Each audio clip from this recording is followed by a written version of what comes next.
Senhor Rogério Greco, boa tarde. Grande Eduardo, meu amigo. Firme e forte. Graças a Deus, irmão, com você. Tô tranquilo aí?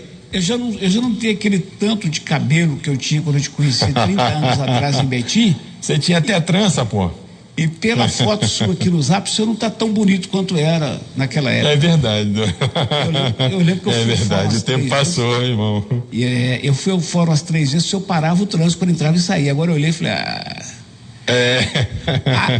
animado com esta responsabilidade de ser secretário de Justiça e Segurança Pública de Minas a partir de segunda?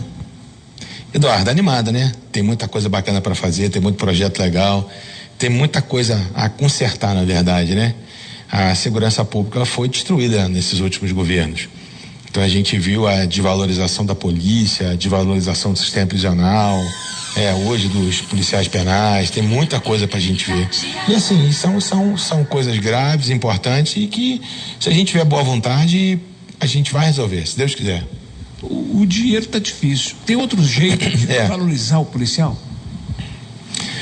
Tem, Eduardo, tem. Assim, não só você com aumento de salário, por exemplo, nos Estados Unidos, o policial ele tem um valor assim tremendo. Então, por exemplo, se você tiver fardado, você tem prioridade em qualquer lugar, até sobre os idosos. Então, você tem descontos no comércio, você tem assim isenções tributárias. Então, por que a gente não fazer isso? Então, é inadmissível, por exemplo, um policial que quer comprar uma arma e ele tem que pagar algum tipo de tributo em razão do instrumento que ele quer portar. É aquele instrumento de trabalho dele, ele precisa dessa arma. Então, assim, por que a gente não pode fazer essas pequenas coisas que dão, obviamente, uma possibilidade de um salário indireto? Então, assim, se a gente não tem condições de fazer um aumento efetivo, que é o ideal, eu ainda não sei se tem ou se não tem, porque ainda não assumi a secretaria, então não estou a parte de absolutamente nada, mas assim, a gente tem que ter criatividade, a gente tem que ter alternativas. Então, por exemplo, a gente tem nosso sistema prisional aqui, Eduardo, eu te pergunto, por que os presos não trabalham? Então, assim, qual o sentido de deixar um contingente carcerário enorme desses aí e a gente tendo um monte de estrada para asfaltar, um monte de coisa para fazer? Por que não mete a tornozeleira num camarada nesse e bota todo mundo para trabalhar? Ah, vai fugir um preso, vão fugir 2, 3 amigos, foge de dentro, não vai fugir de fora. Então, assim, o que a gente tem que fazer é procurar evitar. Mas a gente não pode manter a mesma situação que a gente manteve esses anos todos. Isso não funciona dessa forma. Eu já te falei isso em outras oportunidades. A minha tese de doutorado foi sobre o sistema prisional, né? E eu conheci muito o sistema prisional espanhol. E lá o índice de reincidência é baixíssimo. É baixíssimo. Por quê? Porque a forma de você olhar o preso não é uma forma paternalista. Ou seja, o preso está lá, ele tem que pagar pela despesa que ele está dando para o Estado. Não é o Estado pagar ainda pecúlio para ele, não. Ele tem que pagar. Então, assim, como que ele paga? Trabalhando. Então, na Espanha, o que eles fazem? Eles pegam pedaços de fábrica e colocam dentro do sistema prisional. E é isso que a gente tem que fazer, não é chegar no sistema, tá um preso lá, fazendo barquinho com palitinho de picolé, todo mundo, que bonitinho. Isso é terapia, Eduardo, isso não é trabalho. E quanto então, assim, mais grave o crime, mais forçado o trabalho. Capinar a roça mesmo, quebrar pedra para calçar rua. Assim, tem alternativas, por exemplo, isso, uma coisa que é simplesmente inadmissível é um camarada atirar contra a polícia. Isso é inadmissível. A polícia tem que ser respeitada. Então, quando isso acontece, o tratamento a um preso desse tem que ser mais severo. Por isso que eu ajudei um deputado, um grande amigo que eu tenho, um deputado pelo Rio, que é o Carlos Jordi. A gente fez um projeto juntos, principalmente por conta daquele caso que aconteceu no Rio, que aquele policial foi morto dentro da casa de vídeo. O camarada passou ao lado do policial, deu um tiro na cabeça dele. Então, assim, se esse camarada é jogado no sistema prisional, ele é tratado como rei, porque ele matou um policial. Então, essas coisas não podem acontecer. Então, qual é o nosso projeto? Se houver qualquer tentativa ou homicídio contra agente de segurança pública, seja ele qual for, aquelas pessoas que estão previstas lá no homicídio qualificado, o camarada já tem que ir para uma penitenciária de segurança máxima, ele tem que ficar isolado. Então, assim, a gente tem que ter meios para conter esse tipo de violência, principalmente contra a polícia, né? Contra o agente de segurança de uma forma geral. E principalmente ver a situação do agente penitenciário. Então, assim, para mim, é a situação mais delicada de todas. Por quê? Porque a polícia prende, o MP denuncia, o juiz condena e o policial penal cuida. Então, e ele cuida há muitos anos. Então, assim, e lida com esse cara diariamente. Então, a gente tem que ter um cuidado tremendo, principalmente um carinho muito grande, principalmente com a turma que é a Polícia Penal. A gente tem que ter formas de preservar, né, esse servidor. Porque ele, na verdade, é claro que a polícia sofre, é claro que todo mundo nessa cadeia da justiça penal sofre, mas eles estão lidando diretamente com aquilo. Então, a gente tem que ter alternativas para valorizar, para melhorar a situação do policial penal, né? Então, aos pouquinhos a gente vai tentando, né? Ninguém aqui está querendo fazer milagre, não é isso. Mas pelo menos a gente tem que se mexer para tentar melhorar de alguma forma. No estúdio da Itatiaia, tem um companheiro, um campeão de audiência, que todo dia, 5 da tarde, apresenta o Itatiaia Patrulha.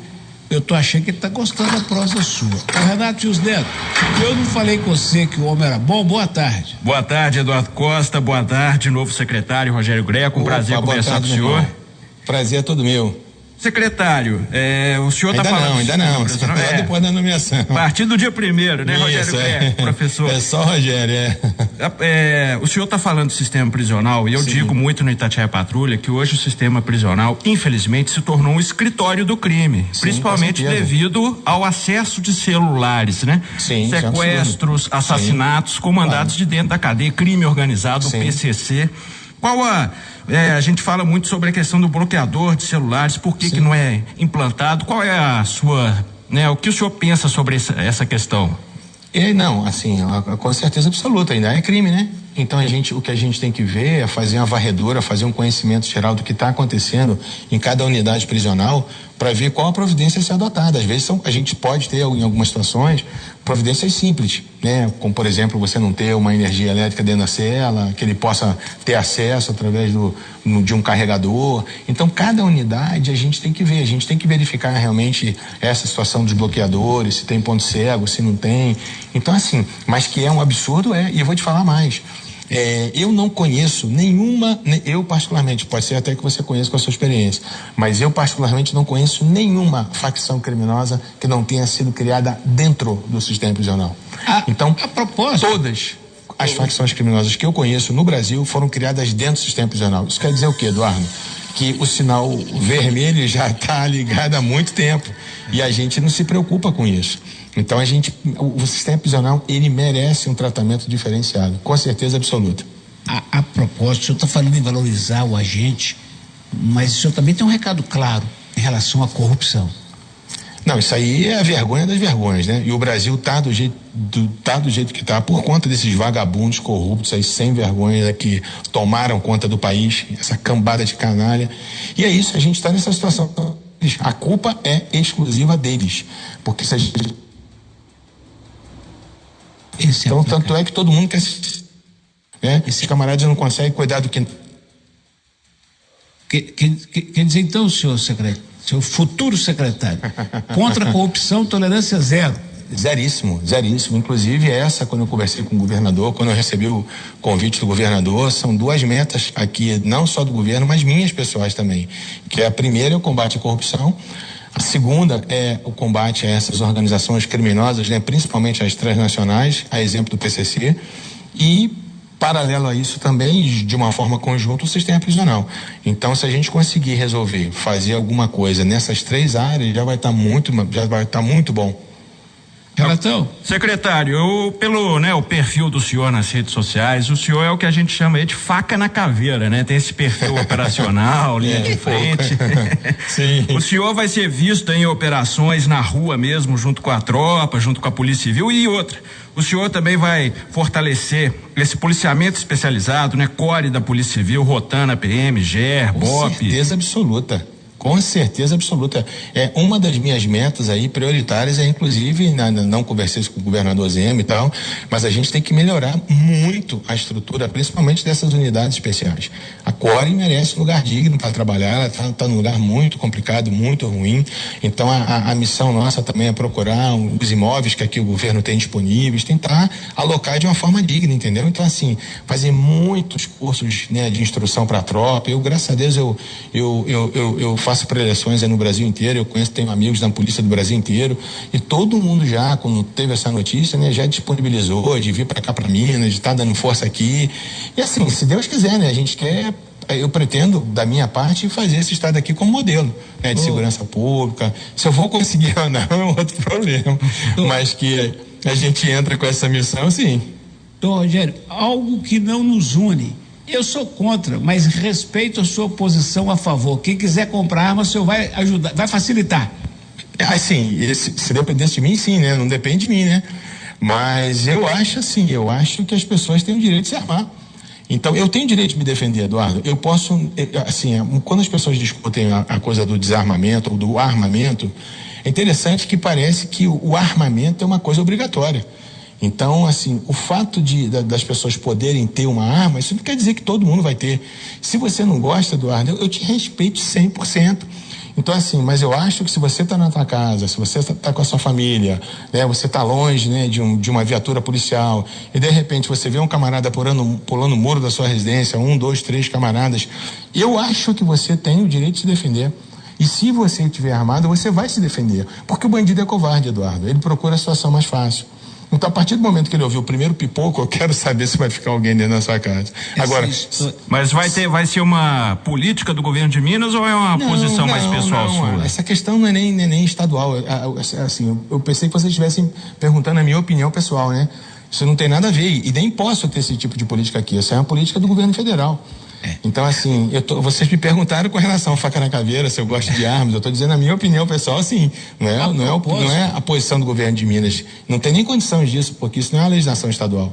A propósito, nós estamos vendo um tempo de muita briga dos entes federados. O senhor não? Sim. O senhor quer união com o governo federal? Com certeza absoluta. Eu quero união com todo mundo, porque o país está nessa desgraça por conta disso. A gente fica nessa desunião toda e quem ganha é a bandidagem, quem ganha é a criminalidade. Então, por exemplo, se eu conseguir também, se eu tivesse sucesso, esse privilégio de poder fazer a união das polícias, a gente entender que, né, todos nós somos um corpo só, a gente precisa trabalhar juntos, principalmente a parte de inteligência. Hoje a inteligência, Eduardo, é 70-30. É 70% da operação inteligência, 30% é operação. Então, assim, a gente tem que ter um serviço de inteligência muito forte. Sem inteligência não se faz absolutamente nada. Então, a gente tem que unir as inteligências da Polícia Militar, da Polícia Civil, da Polícia Federal. Eu tive recentemente fazendo uma palestra de encerramento do curso de formação da PRF em Florianópolis para 600 policiais e acho que tinham 9 também de operações especiais. E eu caí para trás com aquela estrutura. É de bater palma assim o dia inteiro em pé. Aquilo ali é de primeiríssimo mundo. Por que aquilo ali não se estende, não se espalha para o Brasil todo? Sabe? Então a gente precisa disso. Hoje a PRF, ela exerce uma função, assim, na minha opinião, ela é a ponta da ponta, porque tudo basicamente chega pelas estradas. Então, se a gente consegue um primeiro combate com a PRF, como eles têm feito agora, essas apreensões aí fantásticas de drogas, de armamentos, né, de contrabando de cigarro. Se a gente trabalha unido, é muito mais fácil do que cada um a sua, né, cada um com as suas apreensõezinhas, né, e vaidade daqui, vaidade de lá. Eu sou formado também pela PM da Paraíba em gerenciamento de crise, né, em negociação e gerenciamento de crise. E uma coisa que eu aprendi nesse curso é o seguinte: a coisa mais difícil de você gerenciar é o ego das pessoas. Então, nós temos que fechar. Daqui a pouco vem a vacina, vou marcar um encontro com ele no estúdio, nós vamos prosear 1 hora nós 3. Faz mais uma perguntinha rápida aí, Renatão, e um abraço para você. Um abraço, Eduardo, um abraço, Rogério Greco. Eu vi que o senhor tem livros sobre o crime organizado, né? E a gente sabe que, né, as facções tentam chegar e se impor em Minas, principalmente no sul de Minas e no Triângulo. Isso aí vai ser uma prioridade para o senhor, o combate a essas facções, ao crime organizado? Com certeza absoluta. E hoje tem um demônio chamado Novo Cangaço, né? Então a gente vai fazer um trabalho de inteligência fortíssimo para evitar que esse novo cangaço realmente comece a acontecer com muito mais força aqui em Minas, né? Que já acontece, né? Acontece no Brasil inteiro. E a ideia é essa. A ideia é tentar, pelo menos, inibir a atuação dessas facções criminosas aqui no estado. Doutor Rogério Greco, o senhor é a favor ou contra? Isso é uma opinião pessoal, porque como futuro secretário, o senhor pode não ter discutido com o governador. O senhor é a favor ou contra órgãos como Detran e Polícia Técnica vinculados à Polícia Civil? Polícia Técnica 100% a favor, Detran 100% contra. O doutor Rogério Greco, muito obrigado por essa atenção aqui. Obrigado, Eduardo. Itatiaia, o nosso querido Renatão, Oswaldo, Amanda, nós todos. Nós acreditamos que segurança pública é dever de todos. Quando for necessário, nós vamos criticar, mas nós estamos aqui principalmente para ajudar, viu? Não, obrigado, Eduardo, eu sei disso, irmão. E quando tiver que criticar, é importante a tua crítica, porque você também tem uma experiência muito boa, uma prática sua aí. Às vezes você tem uma visão que a gente não tem. E é importante a gente ouvir, principalmente pessoas como vocês, assim, Eduardo. Muito obrigado, um abraço e boa tarde. Falou, irmão, fica com Deus aí. Obrigado, viu, Rogério Greco? Obrigado, Renato, fica com Deus também. Abraço, irmão.